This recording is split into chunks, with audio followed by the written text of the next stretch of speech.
민원에 시달리고 온라인 카페에 신상 정보까지 공개된 경기 김포시 공무원이 숨진 채 발견됐습니다.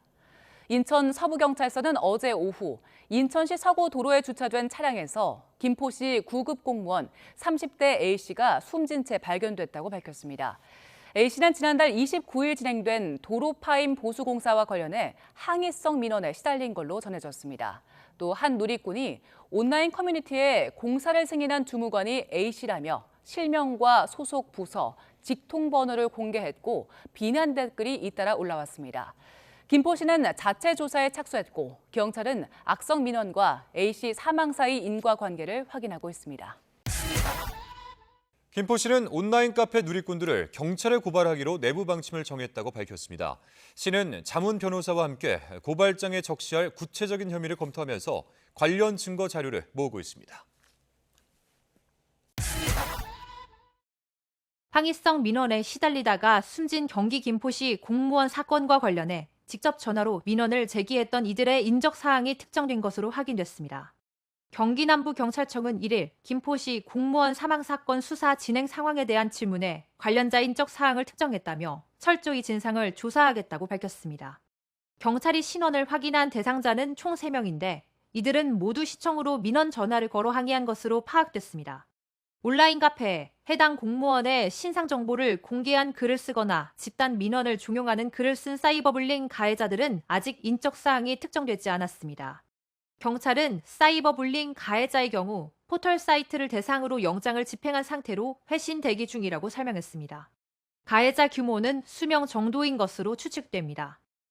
경찰 관계자는 네이버의 회신을 기다리고 있는 중으로 온라인 카페에 글을 쓴 사람들은 아직 확인되지 않았다며 직장 내 괴롭힘 정황은 발견된 바 없다고 전했습니다. 공무원들을 상대로 한 민원인들의 행태가 도를 넘으면서 최근에는 한 공무원이 극단적인 선택을 하기도 했죠. 이런 악성 민원을 예방할 근본적인 대책이 필요하다며 공무원들이 거리로 나왔습니다. 신귀혜 기자가 보도합니다.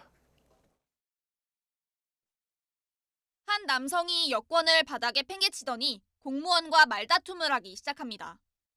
곧이어 공무원을 때리기 시작하다가 경찰이 출동하고 나서야 폭행을 멈췄습니다. 폭행을 당한 공무원은 2주 동안 병가를 다녀온 뒤 겨우 업무에 복귀했습니다.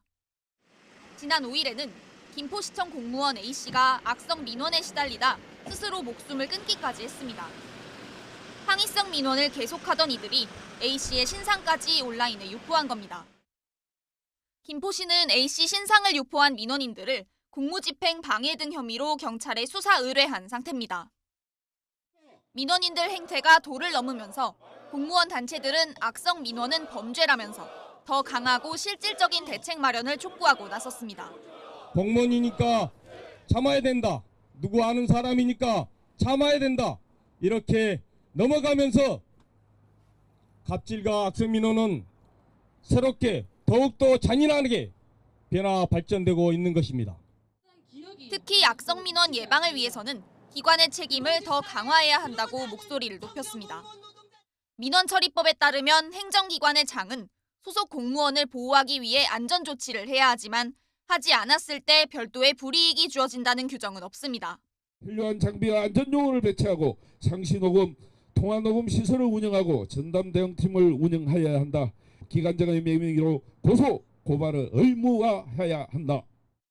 공무원 대부분이 일하면서 악성 민원을 경험하고 또 이들 가운데 절반 이상은 공직을 떠나고 싶어하는 상황. 행정안전부가 대응책 마련을 위한 팀을 구성한 가운데 공무원 단체들은 현장의 의견을 제대로 반영해야 한다며 참여를 요구하고 있습니다. YTN 신기혜입니다. 지난달 경기도 김포시에서 악성 민원과 신상털이에 시달리던 공무원이 안타깝게 숨지는 사건이 있었습니다. 이런 일을 막겠다며 조직도에서 직원 실명을 비공개하는 지자체가 늘고 있는데요. 당장의 신상털이 부담은 덜었지만 근본적인 해결책은 아니라는 지적이 나옵니다. 김근우 기자입니다. 경북 경산시 홈페이지에 공개된 조직도입니다. 직위와 전화번호, 담당 업무 등이 적혀 있지만 담당자 성명은 비공개 처리됐습니다. 온라인에 실명과 신상이 공개된 뒤 악성 민원에 시달리다 숨진 김포시 공무원 사건이 계기가 됐습니다. 직원들이 아무래도 악성 민원에 시달리다 보니까 저희들이 사진이나 개인 이름이나 이런 걸 비공개 처리함으로써 업무에 더 전념할 수 있고 다른 지자체도 비슷한 대책을 검토하고 있습니다. 경산시처럼 성명을 모두 가리거나 성까지만 공개하고 이름을 지우는 곳이 늘고 있습니다. 현장 반응은 일단 긍정적입니다. 자기 성명이나 얼굴 사진 같은 게 노출되는 경우가 많이 있어요. 굉장히 좀 불안해하시고 그런 게 많았는데 이번에 그걸 없애물 해가지고 직원들이 굉장히 반응이 좋고. 하지만 결국 미봉책일 뿐 실제 직원 보호까지는 기대하기 어렵다는 지적입니다. 온라인에서만 실명을 가렸을 뿐 악성 민원이나 신상털이 위험은 여전하다는 겁니다. 악성 민원인을 처벌하거나 접근을 금지하는 등 근본적인 대책이 필요하다는 목소리가 나옵니다. 악성 민원을 유발하는 사람에 대한 어떤 그런 벌칙 이런 것들이 있어야 되는 건데 사실 이제 그런 게 잘 없는 거죠. 그러다 보니까 실제적으로 이제 그 법적 제도적인 측면은 그만큼 이렇게 이제 보호를 할 수 있는 상황은 아니고. 하지만 실명을 공개할 때와 비교해 행정 책임성과 투명성이 떨어질 수 있다는 우려는 풀어야 할 숙제입니다. 또 시민 목소리를 행정기관에 전한다는 민원의 순기능까지 사라질 수 있는 만큼 더 많은 사회적 논의가 필요할 것으로 보입니다.